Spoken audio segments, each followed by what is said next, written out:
¿A YouTube de Chile Rugby o de la Federación?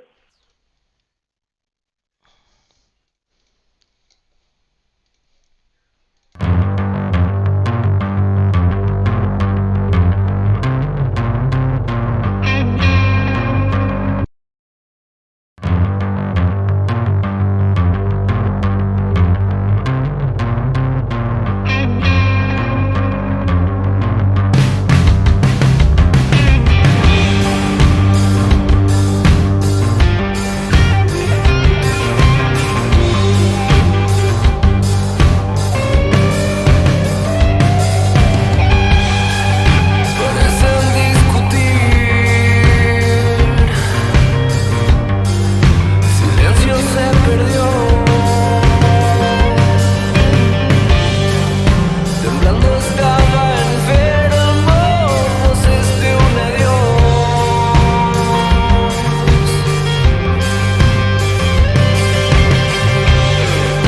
respuestas ya no hay, no es casualidad.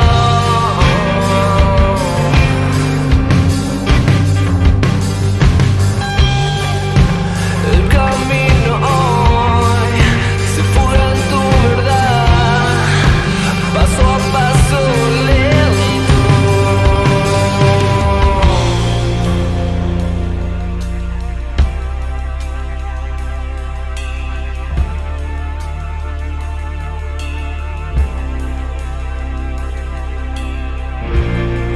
Ya sé que no me oyes, ya sé que no me oyes.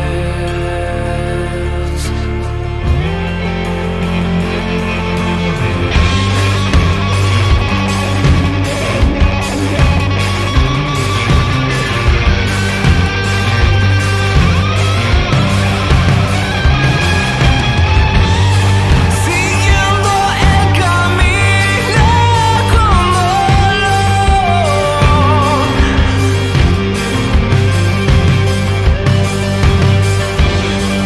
para otros es eterna oportunidad.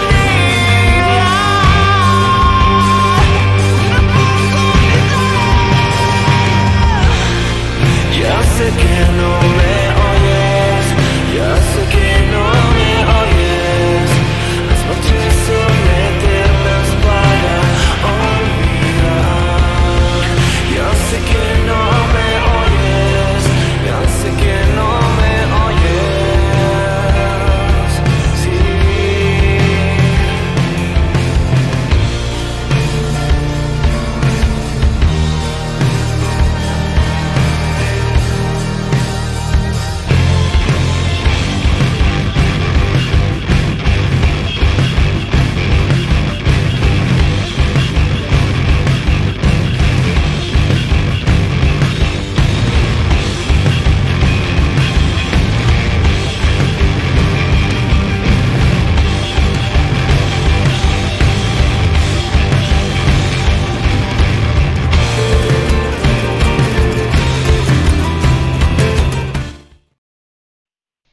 Amigos, ¿qué tal? Muy buenas tardes. Bienvenidos a todos a una nueva charla del ciclo de charlas de Federación de Rugby de Chile junto al apoyo técnico de Rugby Chile.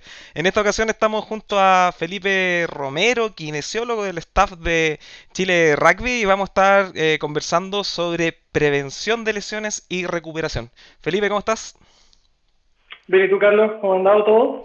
Todo bien, muchas gracias. Hola, Dalibor, ¿cómo estás? Hola Carlos, hola Felipe, gusto saludarlos a todos nuestros amigos, a la gente que nos ve, así que muy contentos de ya poquito a poco vamos avanzando en este ciclo de charlas, vamos en la número 8 creo, 8 me ¿no? parece que sí.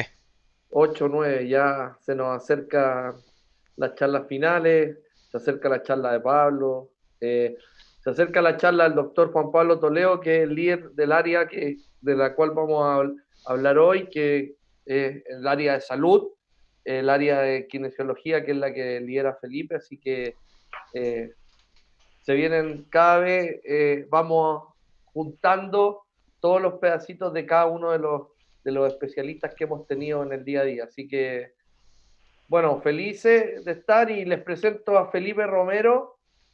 El segundo apellido es muy enredado, Lo podría decir él. Lo podría lo decir él. podría decir él. Weishaupt se pronuncia. Wow. Muy bien. Pero no Eh, importa, no importa. bueno, pero bueno, kinesiólogo de profesión. ¿De qué universidad vive? De la Finisterra. De la Finisterra. Exacto. Bombero y andinista también de corazón.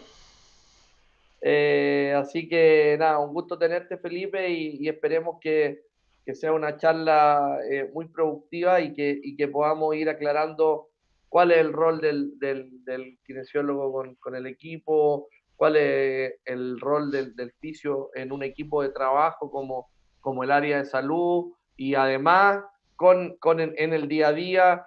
Así que nada, pues, gracias por aceptar la invitación y cuéntanos primero, antes de arrancar con la charla y con la presentación, nosotros nos conocemos y yo sé un poco tu historia, pero cuéntale a la gente cómo nace esta inquietud. Apareciste de pronto siendo, bueno, bombero, rescatista, escalador, esta pasión por el deporte, te ligaste al rugby, hoy día también eres un emprendedor en una empresa de servicios de kinesiología. ¿Cómo nace este bichito de ligarse al deporte? Bueno, primero que todo, gracias por la oportunidad, León. No había tenido la oportunidad de darle las gracias por generar esta instancia. A ver, contándote un poquitito, yendo al pasado, siempre estuve ligado a la parte deportiva, ¿no es cierto? Desde chico muy activo, en un momento pertenecía a la Federación Nacional de Taekwondo como participante, estuve ahí entrenando, medio metido en lo que en ese momento era el alto rendimiento en esa federación, ¿no es cierto?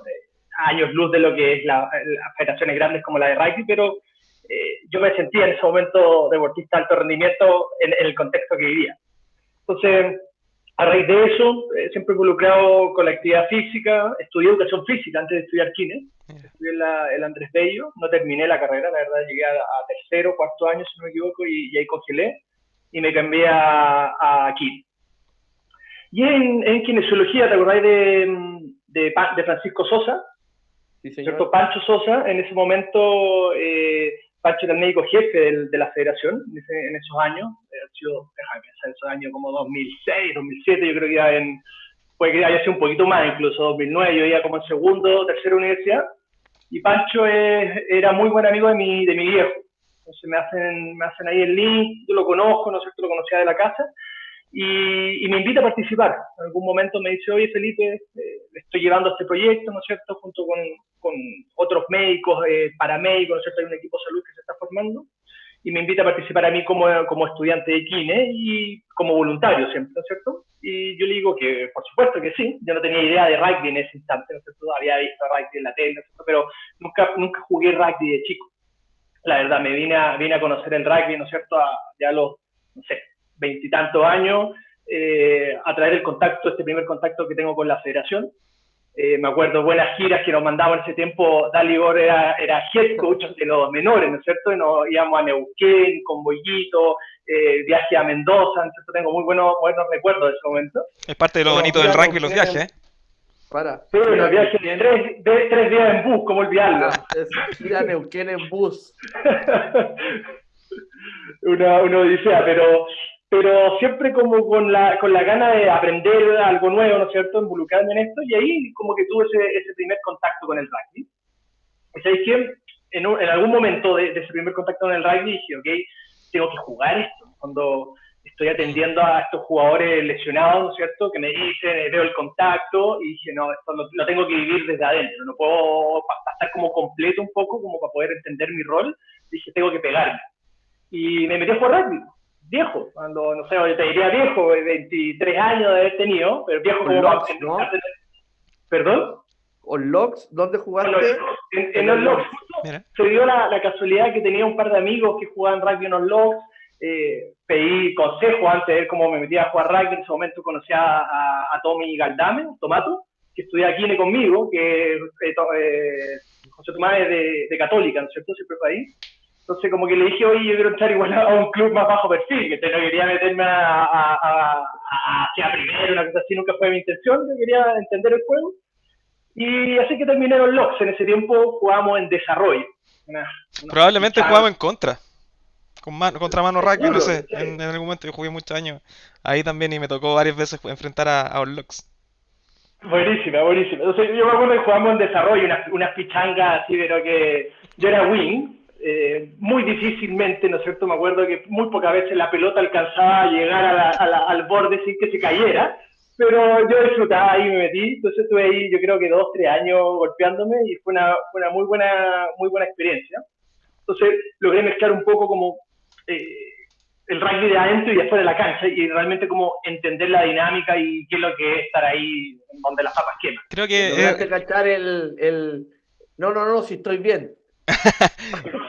¿Ah? ¿Lograste cachar cuando un jugador te decía, no, no, no, si estoy bien, puedo seguir? Exacto, como ese lenguaje interno del jugador de rugby. sí, nosotros siempre decimos también en Rugby Chile que cuando hay gente que nos quiere colaborar, lo ideal es que pueda estar o tener una relación directa con el rugby que lo haya sentido. Porque también creemos que de esa manera podemos transmitir mejor las diferentes situaciones de la cancha, cómo se vive el rugby desde afuera. También creemos para nosotros que es súper clave ese punto. Así que me hace totalmente sentido que del área de kinesiología querías entenderlo más a jugar. Buenísimo. Total. Y creo que fue un acierto. En el fondo me permitió como realmente entender la dinámica, ¿no es cierto? Y ahí como que me enamoré con el deporte y no lo suelto más. Dejé de practicarlo por una cosa de prioridades, ¿no es cierto?, en ese momento en mi vida. Como dijo Alibor, soy bombero, ¿no es cierto? Estaba la universidad, estaba el rugby. Salud. Estaba en su tiempo también la polola, ¿no es cierto? Y definí prioridades, ¿no es cierto? Y dije, ok, mi prioridad en este momento es como mi vida personal, la universidad y los bomberos, a lo que le quise dar en ese momento el mayor tiempo de mi vida disponible, y no quería hacer las cosas a medias. Yo entendía que jugar rugby no era como ir a jugar a la pichanga el fin de semana, sino que entendiendo este background que yo tenía de haber sido seleccionado nacional en taekwondo, entendía la dedicación, el entrenamiento que había que darle, y en ese momento no quería darle ese tiempo, ¿sí? Entonces, di las gracias y me retiré de la parte competitiva, ¿no es cierto? Pero seguí ligado, de hecho, año después, ¿no es cierto? No sé si el año siguiente al que dejo jugar rugby, participo como kinesiólogo en los, ¿no es cierto? Y hoy estoy ahí como viendo o ayudando al equipo desde otro lado, ¿no es cierto? Y seguí en esta participación con la federación. Hubo un momento que me alejé un poquitito, un momento que estuve medio desaparecido, me fui me arranqué a Estados Unidos, ¿no es cierto?, un par de años a trabajar como instructor de esquí a California, y como que le di la energía a otra cosa también, entonces me descolgué un poquito de la federación, pero apenas como que ya volví a Chile como a sentarme un poquito más, me puse inmediatamente en contacto de nuevo con Dalibor y decirle, oye, reactivemos esto que estaba buenísimo. Genial. Y Oye, ahí no lo he soltado más. ¿Esa temporada en Estados Unidos fuiste solo como instructor de esquí o también como rescatista y toda esa bola que tenías como del servicio público con los bomberos? La verdad no, era siempre solo como instructor de esquí, aproveché de estudiar cositas de rescatista, ¿no es cierto? Cursos de rescate en avalancha, cosas así que después me permitieron trabajar las temporadas en Chile. En el fondo, cuando uno trabaja en el deporte invernal, uno está como nómade, ¿no es cierto?, moviéndose todo el rato, está 6 meses allá, se acaba el invierno, bueno, y hay que moverse a otro lado. Entonces, lo que estudiaba allá mientras trabajaba como instructor de esquí, después me permitía trabajar como rescatista acá o como guía de heli. Tuve varias temporadas acá en Chile trabajando como guía de heli. Entonces, trabajaba en una compañía, ¿no es cierto? Básicamente subíamos unos viejos arriba en un helicóptero, agarrábamos los esquís, nos íbamos a meter, no sé, 4 cajones para dentro de la cordillera, ¿no es cierto?, y nos tirábamos en esquí y a eso me dedicaba. Entonces estuve como un par de años perdido en la montaña más que metiéndole a la kinesiología. Más que en la cancha, en la kinesiología. Bien. Vamos al tema que nos convoca. Habilitación y recuperación o prehabilitación y recuperación. ¿Cuál es ese concepto? ¿Cuál es el concepto de la prehabilitación versus la prevención de lesiones? ¿Cuál un poco es la diferencia y cuál es tu rol hoy día en esta área junto a Juan Pablo. Buenísima que toques el tema así. En un principio hablamos siempre como, y me lo planteaste tú, y cuando vimos la charla, como que siempre dijimos, hablemos de prevención de lesiones. Y siempre dije, ok, hay que cambiar el foco, hay que cambiar el tema y tenemos que hablar de prehabilitación. Es una cosa semántica, tal vez un detalle muy chiquitito, pero que yo creo que a largo plazo hace la diferencia. Porque finalmente una lesión es muy multifactorial, ¿no es cierto? Depende de tantas cosas que es un poco engañarnos, ¿no es cierto? Engañar al sistema o engañarme a mí mismo si te digo que mis acciones realmente van a prevenir tus lesiones.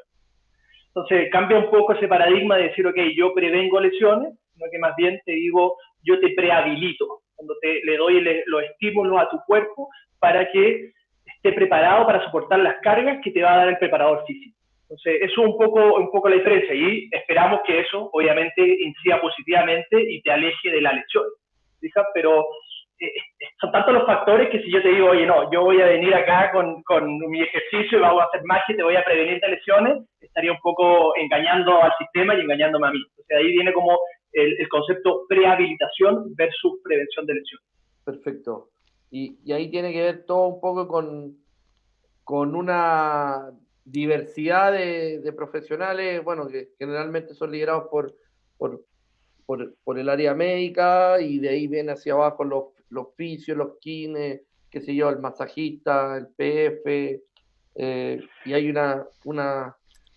un panel gigante de colaboradores, ¿no? Exacto, exacto. Es bien multidisciplinario, ¿no es cierto? Creo que mi charla viene un poco, hoy día vamos a tocar temas de lo que habló Seba en su charla en algún momento, mucho de lo que habló Martín, ¿no es cierto? Tincho tocó mucho de lo que era como el control de la carga del jugador, el seguimiento, ¿no es cierto? Del volumen de carga que recibe el jugador.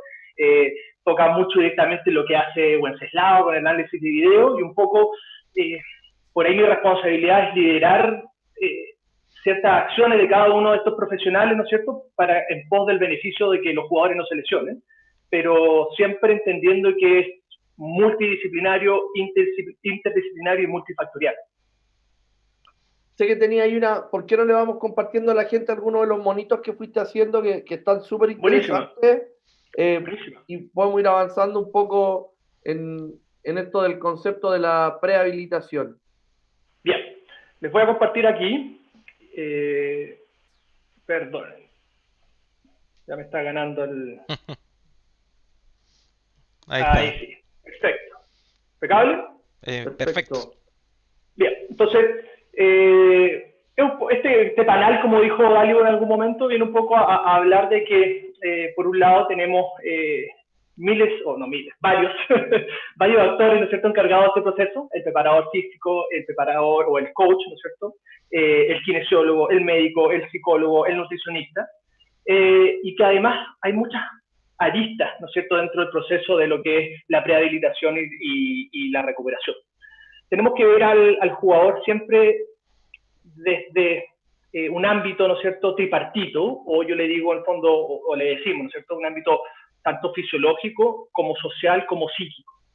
El estrés, los estímulos, las capacidades, tanto de la parte social del jugador, de la parte fisiológica, donde tal vez yo trabajo más directamente relacionado con esa parte y la parte biomecánica dentro de lo fisiológico, junto a la capacidad mental de ese jugador, ¿no es cierto?, cómo tolera el estrés mental, cuáles son las herramientas que tiene, ¿no es cierto?, para desenvolverse en un contexto social, etcétera, etcétera, etcétera, ¿no es cierto?, finalmente influye de alguna u otra manera en la lesión de este jugador o en la capacidad de este jugador para soportar las cargas que nos vamos a someter. Entonces es importante entender que es muy complejo, son muchas las aristas y por eso de ahí también nace esta orientación que digo yo que sería muy mentiroso, yo le digo que con lo que yo hago voy a prevenir las lesiones, porque son tantos los factores que hay que controlar, ¿no es cierto?, que va a ser muy difícil. Es importante, yo creo, puse aquí también cositas, por ejemplo, calidad versus cantidad. Es importante entender que esto va a ser un extra para los jugadores, finalmente se traduce en trabajo físico extra que tienen que hacer los jugadores de manera individual o grupal, lo vamos a ver cómo lo hacemos, ¿cierto?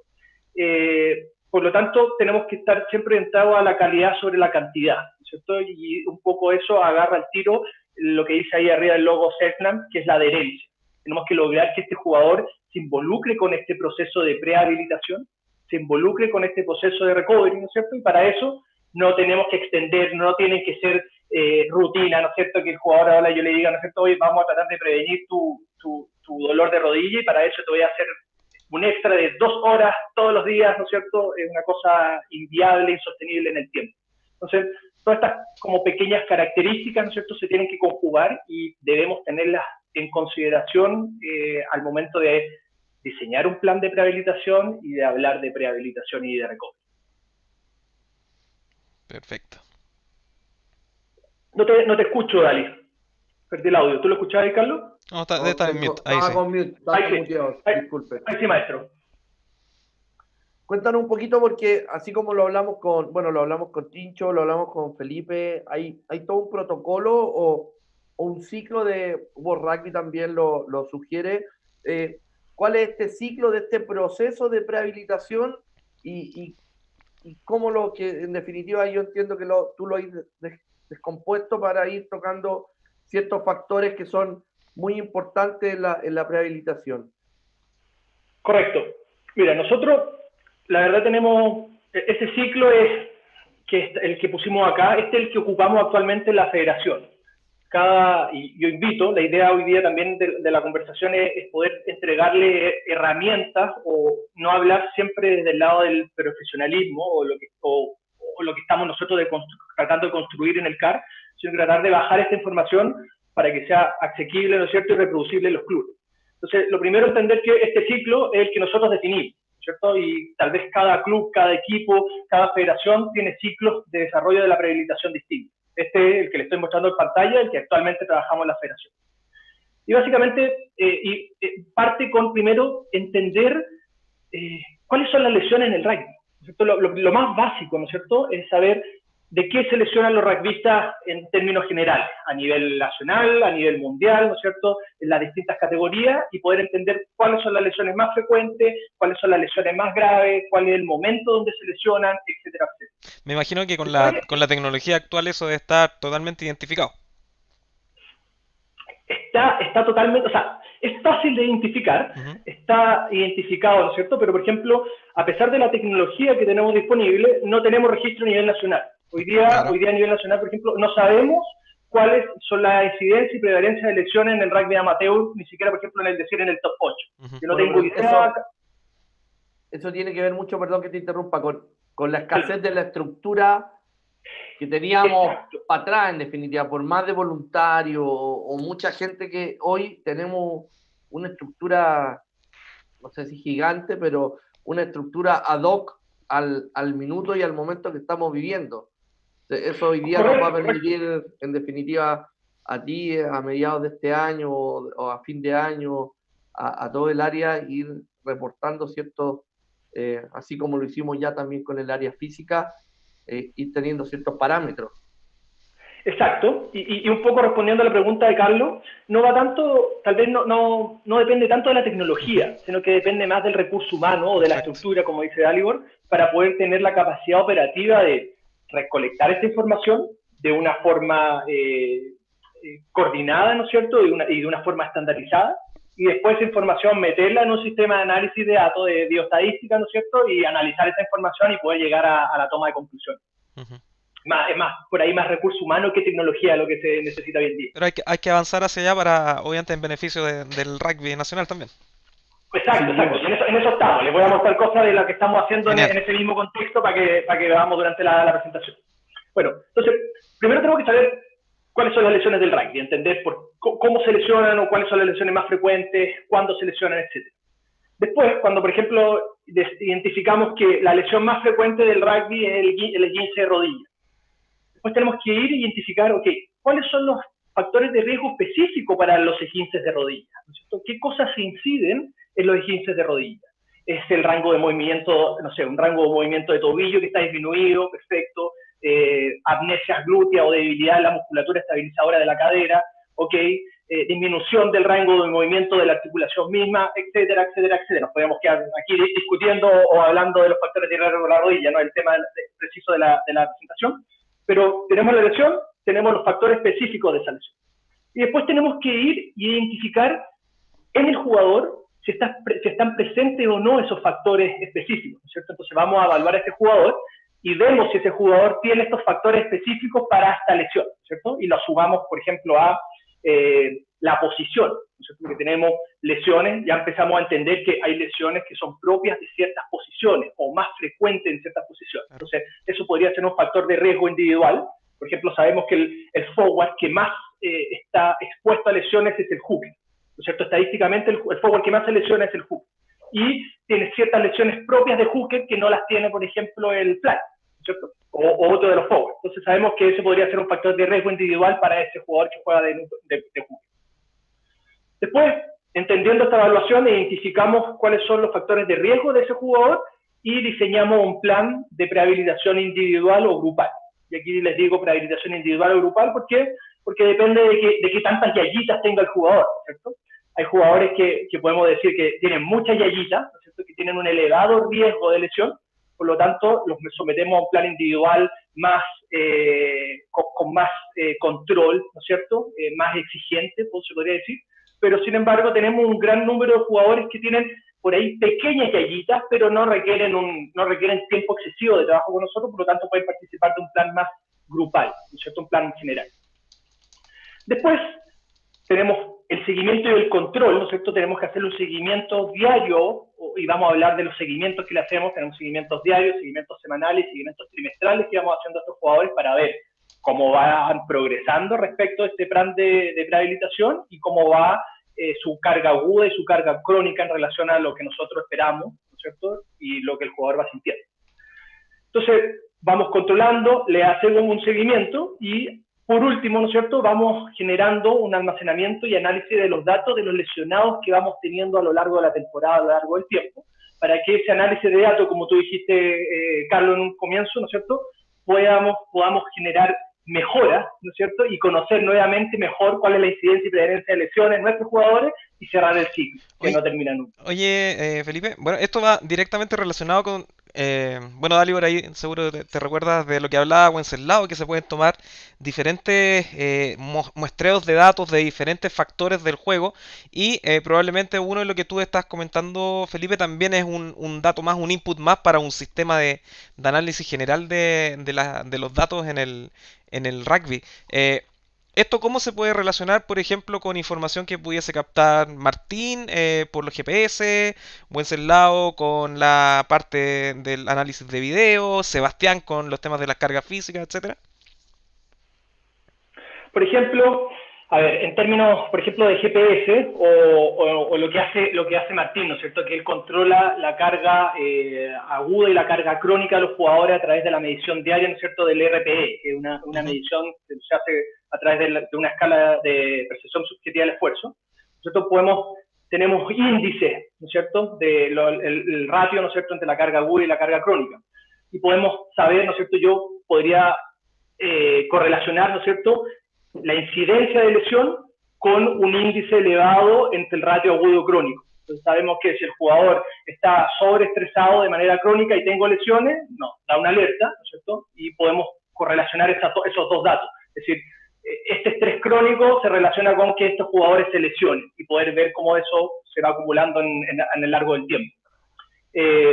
Podríamos hacer lo mismo, por ejemplo, con la cantidad de metros corridos, no sé, en alta intensidad, o identificar junto con Wenceslao o junto con Martín, ¿no es cierto?, un potencial desgarro, ¿no es cierto?, de isquiotibial, ver ese video análisis y tratar de entender, ok, en qué momento del partido o qué estaba haciendo ese jugador cuando ocurrió esa lesión, y que Martín me dé el dato exacto de cuál era la velocidad peak del momento en que ocurre esa lesión. Entonces, saber, oye, ¿qué nos está pasando? Nuestros jugadores, ¿no es cierto?, tenemos un jugador que se lesiona a su velocidad máxima. Ok, por ahí lo podemos entender, pero ¿sabéis que tenemos un jugador, estamos teniendo jugadores que se desgarran isquiotibiales cuando alcanzan valores promedio de velocidad? Algo pasa, ¿no es cierto? Y nos puede hacer cuestionarnos, ¿no es cierto? Y generar mejoras, ¿no es cierto?, en nuestro sistema. Exacto, perfecto. Oye, tenemos ahí, yo sé que tú tienes algunos numeritos sobre la incidencia y la prevalencia de lesión en el rugby profesional versus con el rugby amateur. ¿Por qué no vamos avanzando un Buenísimo. poquitito para que nos quede tiempo para que la gente te pueda preguntar. De todas maneras, mira, les voy a pasar primero, les voy a pasar un poquito del contexto profesional brevemente. Yo creo que ahí nos detenemos un poquito más en el contexto amateur, que yo creo que lo que le interesa a la mayoría de la gente que no está bien. Fíjense, mira, cosita importante, esta información la saqué de un metaanálisis, estamos aprovechando de estudiar harto en estos tiempos de COVID, ¿no es cierto? Entonces estamos aprovechando de sacar hartos datos nuevos. Fíjense, las lesiones en rugby o en general en deportes colectivos los medimos cada 1000 horas de jugador, ¿no es cierto? Cada vez que un jugador o un grupo de jugadores completa 1000 horas de juego, ¿no es cierto? Se da un índice que correlaciona la cantidad de lesiones por cada 1000 horas de jugadores jugando rugby, ¿no es cierto?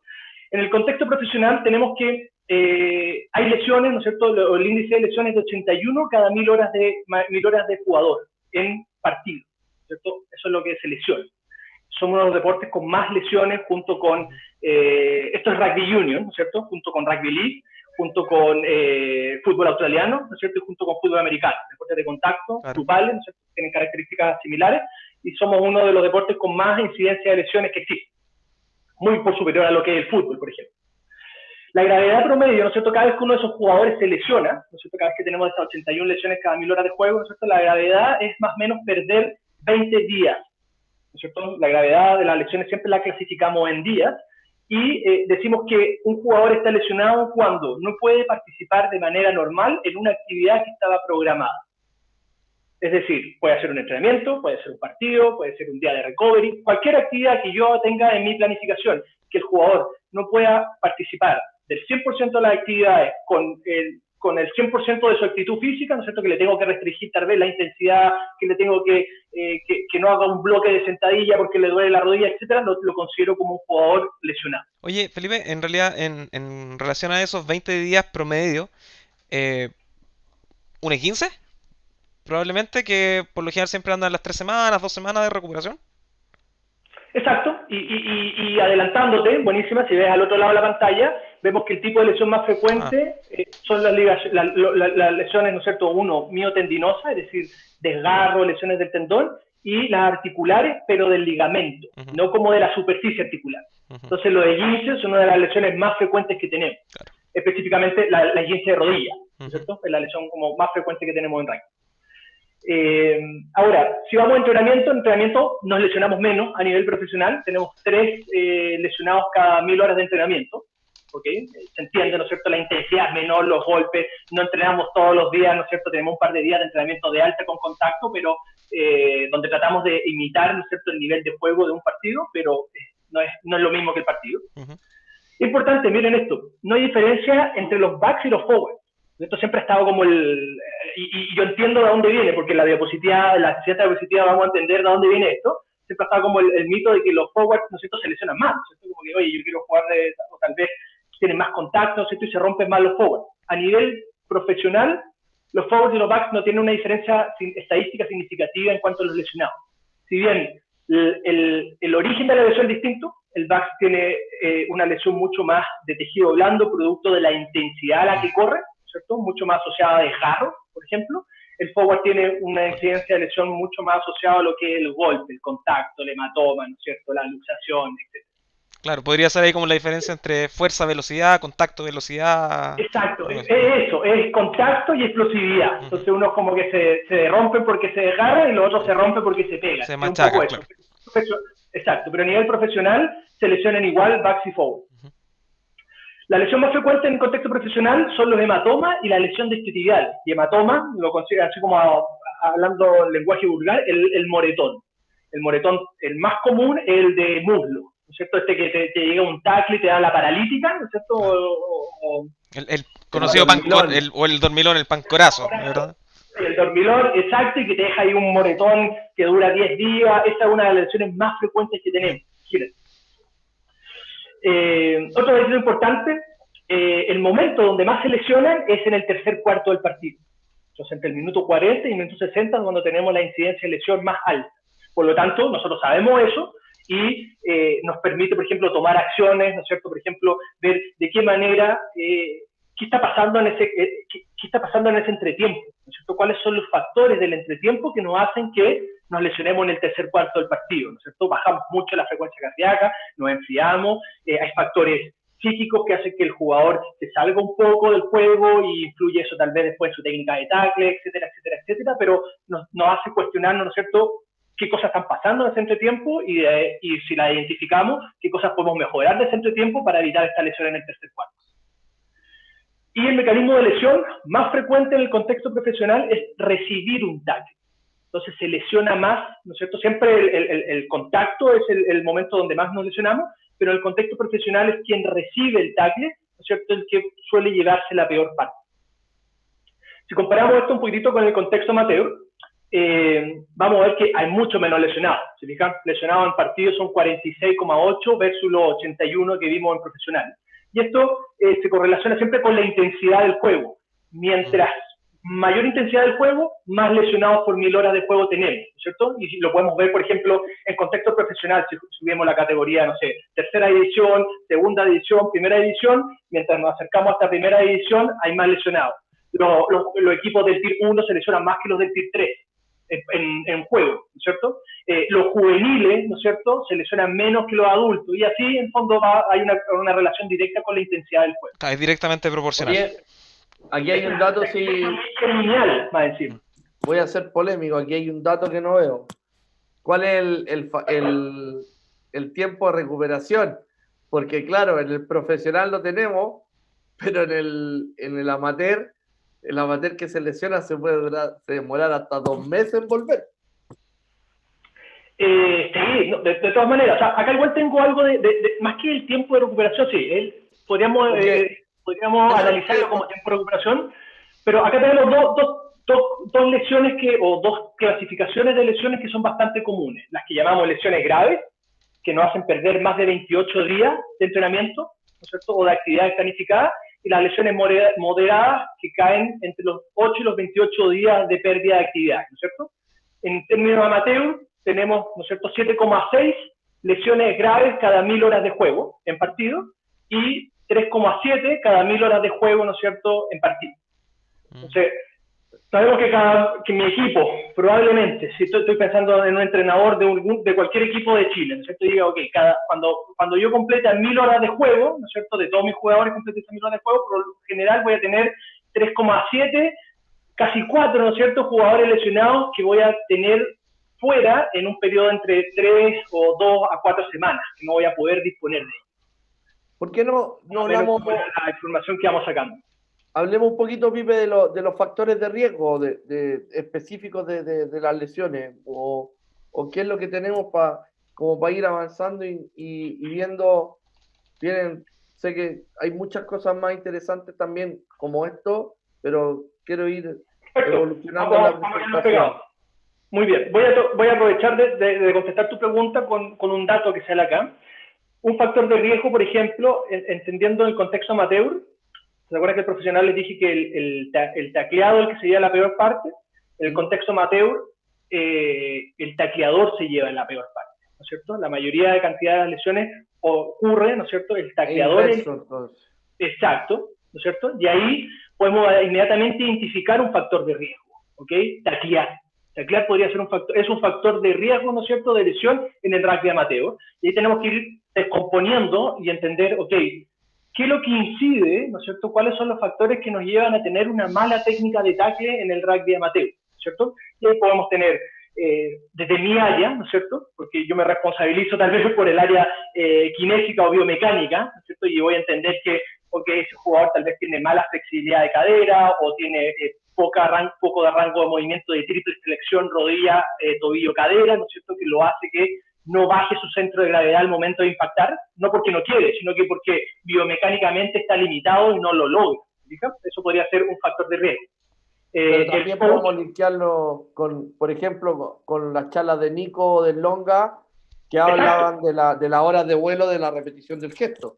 Claro. Y que el coach, por su lado, ¿no es cierto?, identificando este factor de riesgo, el coach se podría cuestionar, ok, ¿qué estamos haciendo nosotros como entrenadores para incidir en una mala técnica de tackling? No lo estamos entrenando lo suficiente, no lo estamos estimulando a temprana edad, ¿no es cierto? Y podríamos ahí generar montones de hipótesis. desde el punto de vista psíquico, ¿no es cierto? ¿No es cierto? La parte psicológica podría decir, ¿cuáles son los factores psicológicos que inciden en una mala técnica de tackle? El jugador le está teniendo realmente miedo al contacto y por eso evita una posición tal vez más vulnerable de centro de gravedad abajo y prefiere quedarse como pecho arriba, ¿no es cierto? Y tratar de no meterse en problemas. Finalmente, que eso a largo plazo lo lleva a tener más problemas que si tuviera una buena técnica de tackle, pero y así podemos de las distintas áreas, ¿no es cierto?, participar y tratar de generar hipótesis para poder identificar, bueno, esta mala técnica de tackle que me genera que los rugbyistas amateur, ¿no es cierto?, se lesionen más, cómo la descomponemos y cómo la atacamos para prevenir. Ahí hay en la presentación tenía un monito como súper gráfico que habla de el coach, ve el gesto técnico, el preparador físico, ve el rendimiento. Voy para allá. Me muevo para allá. Lo único que les quería decir antes de moverme de la dieta era en el rugby amateur, ¿no es cierto?, sí se lesionan más los forwards. Y de ahí tal vez viene ese dicho, ¿no es cierto? O no sé si es un dicho, pero es como la cultura que hay en Chile, ¿no es cierto?, que los forwards se lesionan más. Efectivamente, estamos en un contexto de rugby amateur y como sale de la presentación, los forwards en el contexto amateur tienen un 78,9% de probabilidad de lesionarse versus un back. Pero eso también se... Porque los gordos estamos más expuestos a lesiones. Eso también se puede justificar por la preparación física que puede haber en el alto rendimiento o en las categorías mayores a una amateur. Yo siempre hablo como de blindar el cuerpo, ¿verdad? Para estar preparado para el juego, que tal vez muchas veces en categorías más bajas no es así. No están todos los estímulos de gimnasio durante la semana, probablemente que tiene alguien que tiene mayor preparación. ¿Podrá pasar por ahí? Totalmente, no quiero ofender a nadie, pero totalmente entiendo que el forward amateur no es un jugador robusto, es un jugador gordo. ¿Ok? En fondo, por lo general, eso es lo que veo muchas veces, ¿no es cierto? Mientras más amateur vemos que el forward es el grande, pero que tiene sobrepeso, ¿no es cierto? Y va ahí con toda su caballería, ¿no es cierto?, a tratar de botar al otro gordo que tiene enfrente, ¿no es cierto? Pero ese sobrepeso no le da robustez, no lo protege contra lesiones, pero le permite tener un volumen acorde a la posición y al rol que se necesita en el equipo en ese momento. Sí. Bien. A ver, rapidito, para que Dalio no me rete que nos quedamos pegados. Básicamente, de nuevo, decir que hay factores de riesgo específicos, ¿no es cierto?, como lo que hablamos recién con el tackle, ¿no es cierto? Entonces podríamos tener factores de riesgo, ¿no es cierto?, biomecánicos, factores de riesgo psíquico, la robustez que hablamos recién acá, por ejemplo, la fatiga y la resistencia, la capacidad de tolerar esa resistencia, ¿no es cierto?, en una vez ese jugador amateur, forward, que se lesiona mucho, bueno, se lesiona porque a los 30 minutos está reventado y ya su técnica de tackle no existe, ¿no es cierto? Y básicamente va a impactar con otros jugadores y, bueno, se rompe, lo entiendo, ¿viste? Entonces, hay muchos factores, ¿no es cierto?, de riesgo específico que tenemos que identificar para esa lesión. ¿Cómo ahora identificamos los factores de nuestros propios jugadores, ¿no es cierto? Y aquí es la pirámide que les decía Dalio. Por ahí tenemos estos 4 aspectos. Por un lado, lo más básico de la pirámide son los aspectos de salud, ¿no es cierto? Yo le puse ahí que está encargado el médico, el psicólogo, el nutricionista. Tenemos que ver cuál es la composición corporal de nuestro jugador. Este forward amateur tiene la composición corporal, ¿no es cierto?, suficiente para poder resistir el estímulo que va a tener durante un partido o no. ¿Bien? Y ahí nos cuestionamos. Este forward amateur tiene, por ejemplo, la salud cardiovascular suficiente para poder resistir un partido o no, y así nos vamos cuestionando. En mi caso, yo me preocupo de identificar la calidad del movimiento. Yo me preocupo de que el jugador, ¿no es cierto?, presente patrones de movimiento de calidad, ¿no es cierto?, y yo con eso voy identificando si existe riesgo o no de lesión. El preparador físico ve el rendimiento del movimiento. Entonces, por ejemplo, yo evalúo una sentadilla, tal vez evaluamos la misma sentadilla, el mismo gesto, que podría ser la sentadilla, yo evalúo cómo se mueve y veo si hay desviaciones, ¿no es cierto?, si el jugador logra los rangos, si el jugador logra las alineaciones que yo quiero, ¿no es cierto?, y el preparador físico ve cuánto peso mueve esa sentadilla, ¿no es cierto?, lo carga y identifica qué tan fuerte es esa sentadilla.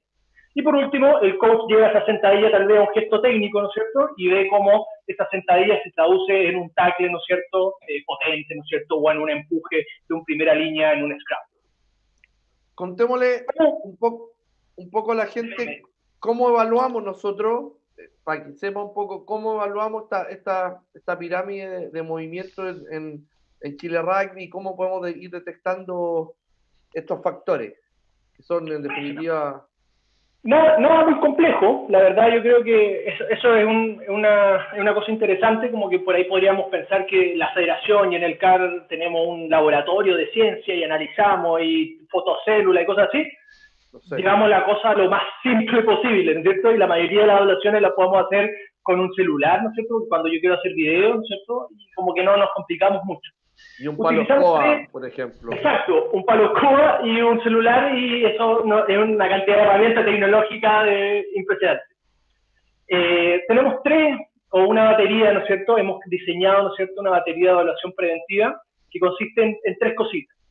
Primero, estamos ocupando en este momento el protocolo FMS, ¿no es cierto?, de Q, donde ocupamos los 7 componentes del FMS para evaluar, ¿no es cierto?, la sentadilla, la estocada en línea, cómo está el core, cómo está la movilidad de hombro, etcétera. Pero ocupamos este protocolo, ¿no es cierto?, de evaluación funcional y que es simple, que estoy seguro, ¿no es cierto? No estoy seguro, pero creo que la mayoría de las escuelas de preparación, de educación física, se den en algún momento de pregrado, te lo hablan, ¿no es cierto? Entonces, no es algo desconocido, es algo súper simple de poder hacer y de poder implementar. Requiere, eso sí, el recurso humano y el tiempo. Eso yo creo que es la principal dificultad. Bien, después además incorporamos, ¿no es cierto?, este año 2 test más, y estos test salen, ¿no es cierto?, gracias al ciclo que nosotros tenemos. Identificamos el año pasado, por ejemplo, gran cantidad de lesiones en el caso del peso muerto, que es el DL, el deadlift, ¿cierto? Entonces ahora a los jugadores los evaluamos haciendo un peso muerto sin peso. ¿Por qué? Porque yo quiero ver cómo está ese gesto técnico del peso muerto, cómo está la movilidad, ¿no es cierto?, de la bisagra de cadera, que yo sé que también influye en la técnica de tackle, ¿no es cierto? ¿Y por qué? Porque el año pasado detectamos que teníamos muchos jugadores lesionados haciendo ese gesto técnico. Entonces dijimos, ok, nos cuestionamos y lo incorporamos dentro de nuestra evaluación. Y por último incorporamos una evaluación que se llama el puente isquiotibial, ¿no es cierto?, el single leg hamstring bridge, que es un protocolo, ¿no es cierto?, que nos permite identificar el nivel de fatiga, ¿no es cierto?, de tolerancia a la fatiga que tiene ese isquiotibial de manera unilateral, se identifica las 2 piernas, ¿no es cierto?, y hay muy bonitos estudios, ¿no es cierto?, porque lo estamos ocupando en bonitos estudios que han logrado correlacionar, ¿no es cierto?, la resistencia de esa extensión, ¿no es cierto?, de cadera y isquiotibial con la disminución de lesiones ligamentosas de rodilla, ¿no es cierto?, o de estrés tipo pubalgia, etcétera. Entonces, que son lesiones que tenemos en alta incidencia, entonces nosotros dijimos, ok, tenemos que evaluar los factores individuales del jugador y hemos encontrado que hay estudios de calidad que nos permiten usar estos test, ¿no es cierto?, y poder tener una cierta correlación o una correlación de calidad, ¿no es cierto?, para tratar de identificar cuáles jugadores están en riesgo y cuáles no. Felipe, Básicamente, estas 3 cositas. disculpa. En base Dime, vaya a interrumpirme, no se preocupen. a esta incorporación de este staff, ¿verdad? Que ya prácticamente 2 años, Dalibor, ¿verdad? Con Pablo, o nos encaminamos a los 2 años. ¿Se ha visto una evolución en la cantidad de lesiones de los seleccionados, de los jugadores de primer nivel? Me imagino que va todo relacionado con las diferentes personas que están apoyando en el staff, tanto el factor médico, la carga, la intensidad, mayor cantidad de entrenamiento, esta profesionalización que llamamos. La verdad, no lo sé. Mm. No lo sé por la simple razón que el año pasado, ¿no es cierto?, fue el primer año donde empezamos a recolectar datos de manera sistemática, ¿no es cierto?, con un método y de manera ordenada. Perfecto. Entonces, tenemos el data del año pasado y el data de este año que llegó hasta marzo, Claro, ¿no es cierto? Podríamos decir que el 2020 hemos tenido mucho menos lesionados que el año pasado. totalmente. En Chile, Pero, Así que está exacto. Así que a nivel amateur también. y está funcionando espectacular. pero claramente el jugador hoy día está Más fuerte. mucho mejor preparado y el nivel de lesión, hoy día el jugador, si no está, nos hemos dado el lujo, quiero, y aquí porque manejo un poco la información, pero el cambio de plantel desde que jugamos con Peñarol a cuando jugamos con Seibos, la injerencia de lesiones fue mínima. Fue todo enfocado en la planificación que había tomado Pablo de quiénes jugaban qué partido y qué el otro.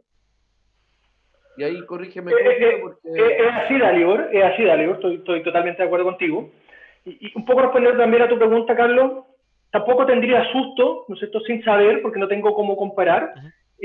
Uno, no tendría susto y tampoco me extrañaría que estuviéramos más lesionados. Todo lo que yo espero es que nos estamos acercando al profesionalismo, claro. La intensidad que vamos a tener en nuestros partidos va a ser mayor, por lo tanto, cada vez nos vamos a acercar a ese ratio de 81 lesiones, ¿no es cierto?, cada 1000 horas de juego.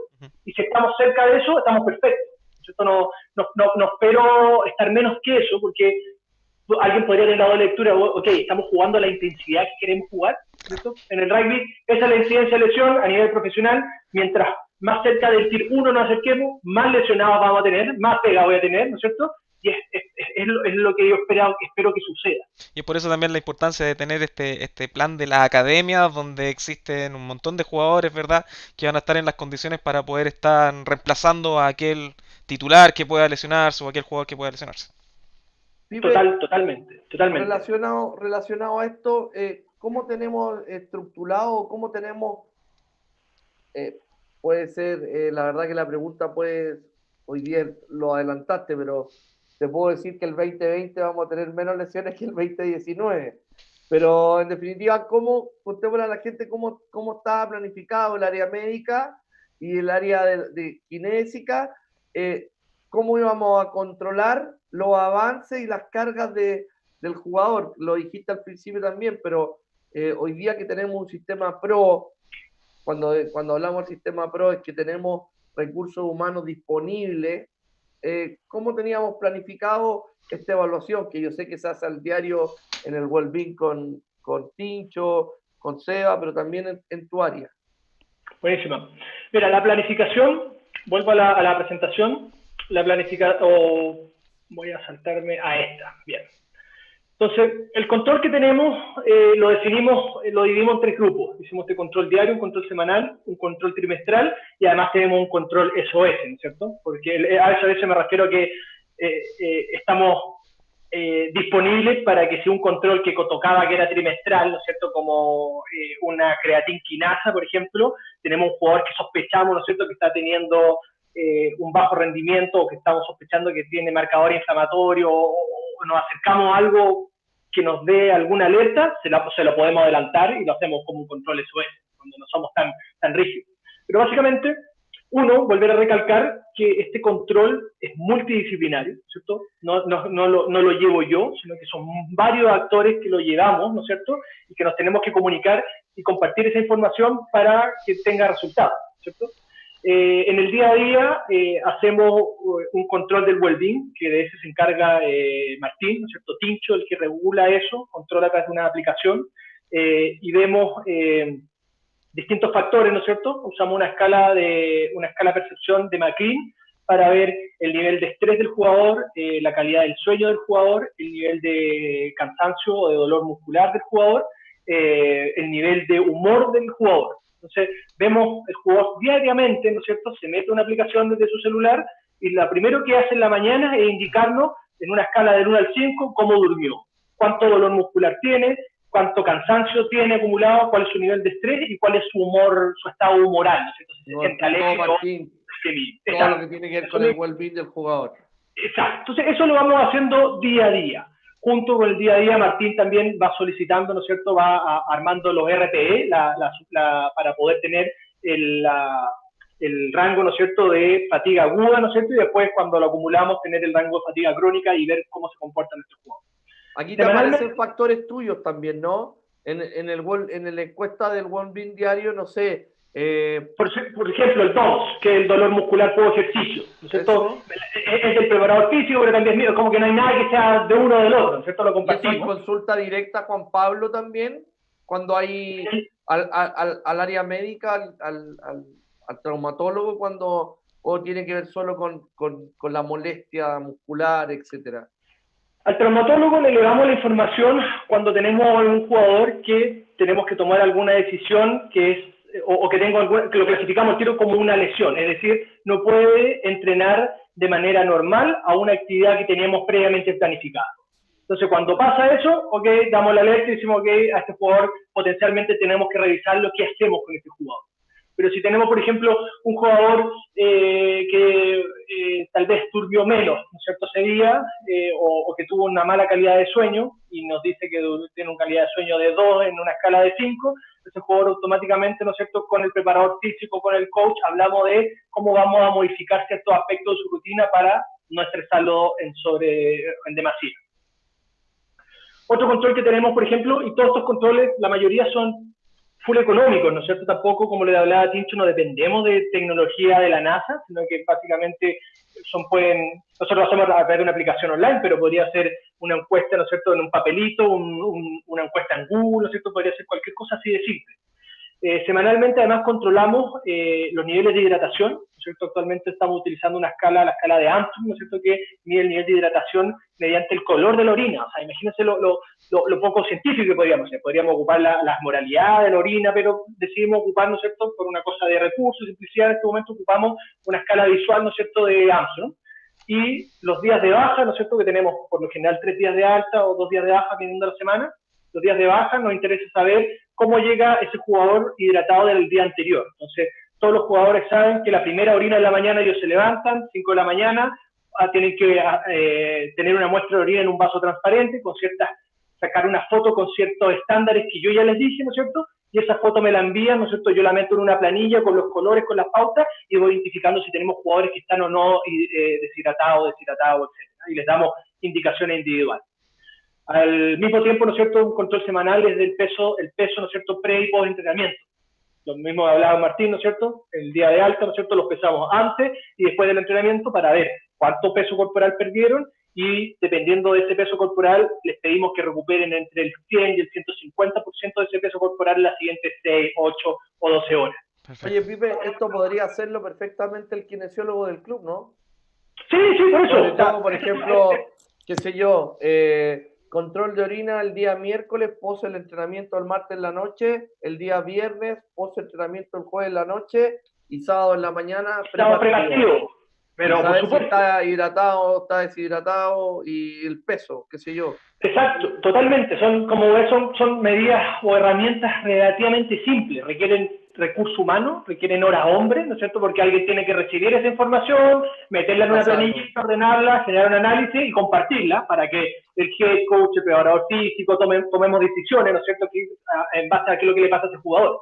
Pero son cosas fáciles de implementar. Eso es como lo bonito. Oye, ahora, la parte trimestral, ¿no es cierto? Ahí podrían ser evaluaciones que son un poquito más complejas, ¿no es cierto?, más costosas, exámenes de laboratorio, tenemos la creatinquinasa, tenemos, por ejemplo, la medición antropométrica, ¿no es cierto?, de 5 pliegues, donde ya necesitamos que alguien, ojalá certificado ISAC, ¿no es cierto?, tome estos 5 pliegues, los meta a la fórmula y nos pueda entregar la composición corporal del jugador. Por lo tanto, podrían ser mediciones más costosas, más complejas de hacer, pero finalmente esa carga diaria, semanal, cuando controlar el nivel de hidratación con la orina, con el peso, y controlar como el nivel de estrés general del jugador con la encuesta de McLean, ¿no es cierto?, y con el RPE, agudo y crónico, son cosas muy simples de hacer.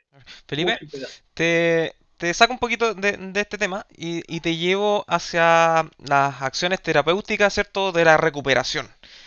No sé ahí en ese sentido qué se puede trabajar en este proceso del amateurismo, ¿verdad? O cómo poder llevarlo, cómo poder trabajarlo. Buenísima. Mira, en las acciones terapéuticas de recuperación hay cosas hay que diferenciar dos cosas. Hay 3 que las que están ahí en naranjo, ¿no es cierto?, que son mandatorias, obligatorias. Nosotros con el SEBA en algún momento le pusimos las intransables. ¿Sí? Entonces, todo jugador tiene que entender que independiente de las acciones que pueda generar para poder recuperarse, lo que no puede transar es su nivel de hidratación, ¿no es cierto?, su nutrición y su sueño. Entonces, nos metemos, por ejemplo, por ahí, por eso es que le damos tanto énfasis a controlar diariamente esas variables, ¿cierto? No requiere mayor esfuerzo. Exacto, pero a pesar de que no requieren mayor esfuerzo, son fundamentales. O sea, el jugador el jugador, no sé, a lo mejor se consiguió que le hagan masaje, ¿no es cierto? Y se consiguió que tiene un masoterapeuta amigo y tiene un buen deal, ¿no es cierto? Y tiene dónde ir, ¿no es cierto? Socio un gimnasio y se va a hacer masoterapia 3 veces a la semana para recuperarse.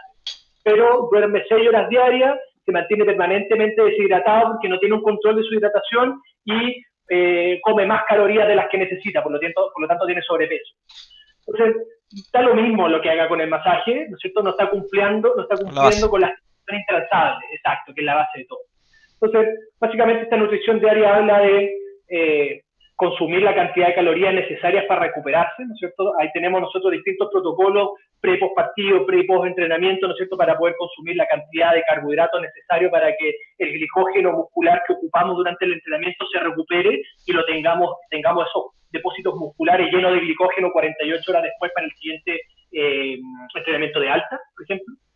O la cantidad, lo mismo, la cantidad de proteína, ¿no es cierto?, que necesitamos consumir inmediatamente después del partido para inmediatamente empezar a promover la reparación muscular, ¿no es cierto?, producto del daño que generamos durante el entrenamiento, especialmente los días donde tenemos contacto, que sabemos que son los días, ¿no es cierto?, donde más daño muscular vamos a tener en nuestros jugadores. Claro. El sueño, hablamos muchas veces de sueño en deportistas profesionales, ¿no es cierto?, hablamos que tenemos que dormir entre 9 y 12 horas inclusive, ¿no es cierto? Hay recomendaciones, bastantes estudios sobre sueño en rugby que recomiendan que un jugador debería dormir ojalá 12 horas de sueño nocturno, ¿no es cierto?, profundo, 2 partidos. Entonces, ver el fondo, y en el día, ¿no es cierto?, después de un entrenamiento de alto, un jugador no debería dormir menos de 8 horas, 8 o 9 horas, pero la realidad, ¿no es cierto?, es que muchas veces terminamos, me pasaba cuando yo era kinesiólogo, fue un tiempo kinesiólogo de COPS también, terminamos el entrenamiento a las 11:30 de la noche, ¿no es cierto?, yo, sin haber entrenado, llegaba a las 2 y tanto a mi casa, y al día siguiente iba a trabajar, entonces yo veía eso, me imaginaba los rugbyistas, estos viejos, llegaron 2 horas de entrenamiento, llegaron a las 2:30, comieron apurado y al día siguiente tienen clase a las 8, o sea, durmieron 6 horas. Claro. Yo al día siguiente estaba cansado y no había entrenado, entonces no me querían imaginar cómo estaban los que se habían entrenado, ¿sí? Entonces el sueño tampoco se tranza y los niveles de hidratación.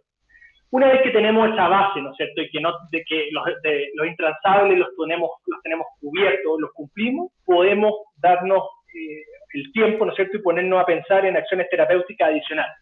Y aquí, como estaba representado en la imagen, tenemos un sinnúmero de acciones que los jugadores pueden hacer.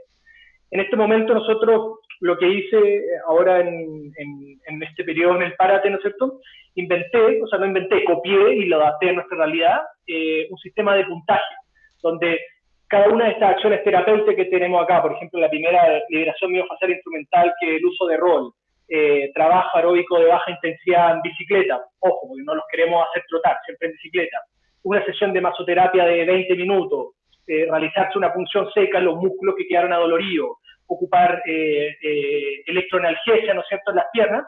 Cada una de estas acciones terapéuticas nosotros le dimos un puntaje, ¿no es cierto?, 10 puntitos, 20 puntitos, 30 puntitos, y ahora a la vuelta, ¿no es cierto?, queremos implementar un sistema para que ir educando a nuestros jugadores, ir generando como una adherencia a estas acciones de recuperación, cosa que estos jugadores sepan que entre día de alta tienen que al menos completar 100 puntos, ¿no es cierto?, eligiendo las acciones terapéuticas de recuperación que ellos quieren. ¿Dónde está la piscina aquí? ¿Perdón? ¿La piscina o la recuperación acuática no está dentro de esto?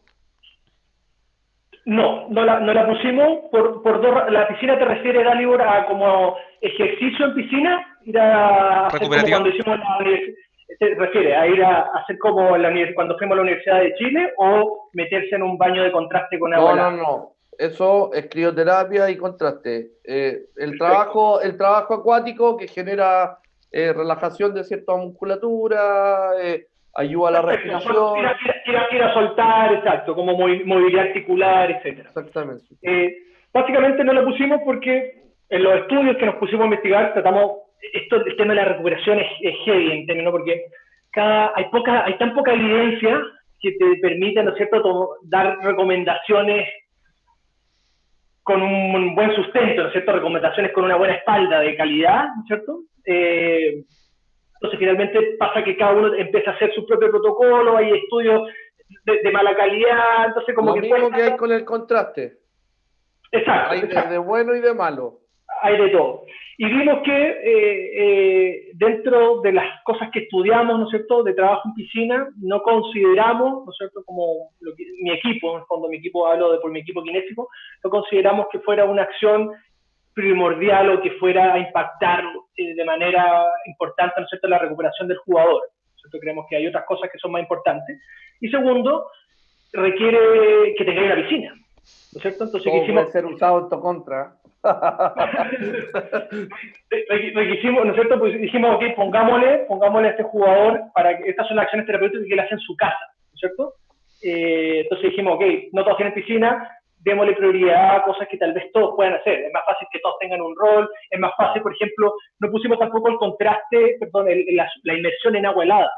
¿Por qué? Porque hay que tener un balde, hay que tener hielo, hay que meterse en agua helada. Por lo tanto, nos pusimos a investigar y vimos que una muy buena opción, ¿no es cierto?, es el contraste en ducha, agua caliente, agua fría. Entonces, eso sí era una herramienta que el jugador tenía en casa. Llegaba a casa, bueno, se Accesible. pegaba la ducha, accesible, le inventamos, vimos cuáles son los protocolos, vimos los estudios y definimos que un buen protocolo son 10 minutos de ducha, ¿no es cierto?, agua helada en una temperatura entre 15 y 18 grados, ¿no es cierto?, agua caliente en una temperatura entre 35 y 40, un minuto y un minuto por 10 minutos. Oye, Entonces, como protocolo a recuperar. Elías Santillán, que nos sigue en todas las charlas, nos está retando porque dice que estamos en periodo de sequía. Así que tenemos que, De hecho, tener en cuenta ese factor. Elías Santillán, comparto completamente lo que me está diciendo y fue una de las cosas que nos cuestionamos cuando dijimos el tema de la ducha, ¿no es cierto? Habíamos visto protocolos de ducha de 20 minutos y una de las primeras cosas que salta, ¿no es cierto?, fue como, oye, vamos a hacer que alguien se duche 20 minutos, ¿no es cierto? En el fondo, ¿cuál es el gasto de agua que vamos a tener? Primero dijimos, ok, esa acción terapéutica es imposible implementarla en el CAR, ¿no es cierto? Dijimos, ok, no la vamos a sacar de las cosas que queremos. Por favor. Porque Dario nos va a matar si tenemos a todos los jugadores duchándose 10 minutos, ¿no es cierto?, después de cada entrenamiento para hacer su contrato. Entonces, comparto con Elías, ¿no es cierto?, soy consciente de acepto el reto, ¿no es cierto?, pido las disculpas. De hecho, puede ser cortito. Los protocolos, los que la evidencia nos mostraba que eran más efectivos, eran entre 15 y 20 minutos, y nosotros arbitrariamente decidimos cortarlo a 10 por un tema de ahorro de agua. Bien. Oye, Felipe, te llevo un poquito también al siguiente punto que tenemos, que se ha estado trabajando una papeleta de reporte de lesiones. ¿Qué nos puedes contar respecto a eso? Que por ahí podríamos tener también la base para poder tener esta información que conversábamos al principio. Buenísima, mira, ¿te acuerdas que hablamos un poco y bueno, lo conversamos, como tú me dijiste, bueno, cuáles son los lesionados, cuántos se lesionan en rugby a nivel nacional, ¿no es cierto? Y les dije, bueno, no tenemos formación porque no hemos tenido la estructura para hacer. Disculpa, esta información de la papeleta te la conecto inmediatamente con una pregunta que estaba haciendo Matías Minchiqueo. Decía, Felipe nos contaba hace un rato que una de las cosas más importantes para la realización de las mediciones y la realización de estas baterías utilizadas son el recurso humano. Hoy en día podrías contar cuál sería el ideal de trabajo de equipo a nivel profesional, pensando en CERNAM y a nivel selección, o a tu criterio a nivel amateur. Yo creo que a nivel profesional deberíamos contar, ojalá, con un kinesiólogo por categoría, ¿no es cierto?, dedicado a categoría. Pues los juveniles los podemos concentrar, ¿no es cierto?, pero básicamente tener como un rehabilitador, así como tener un preparador físico por categoría, la necesidad es tener un kinesiólogo por cada categoría a nivel profesional. Incluso en horario, que es lo que tenemos en el CAR, en horarios de concentración de varias categorías, tenemos 3 hasta 5 kinesiólogos trabajando de manera simultánea. Digo hasta 5 porque hay 3 que son remunerados, pero nosotros en la federación tenemos un programa de pasantía. Aprovecho de dar el dato. Tenemos un programa de pasantías profesionales donde cada 3 meses kinesiólogos que ya están titulados participan con nosotros, ¿no es cierto? Van a trabajar con nosotros como voluntarios, ¿no es cierto? Viven la experiencia, aprenden de lo que estamos haciendo. Entonces, en ciertos horarios tenemos hasta 5 kinesiólogos, 3 remunerados y 2 pasantes para poder abarcar, ¿no es cierto?, y trabajar con todos los jugadores. Bueno. Ahora, en el contexto amateur, yo te diría que es lo mismo. Yo haría la relación PF-kinesiólogo. en un equipo amateur podríamos tener un kinesiólogo, ¿no es cierto?, que se encargue del equipo en forma global. Tal vez si tenemos muchas categorías juveniles, que veo que no es la tónica, no es lo que pasa todavía en Chile, ojalá que pase pronto, ¿no es cierto? Pero ya tenemos clubes con muchas categorías juveniles compitiendo, ¿no es cierto?, en un campeonato juvenil, podríamos tener además otro preocupado de las categorías juveniles. Ahí nos está diciendo Elías que encuentra que está muy buena la ficha. A ver, Dalibor, si es posible, no sé, generar alguna forma de compartir aquella información.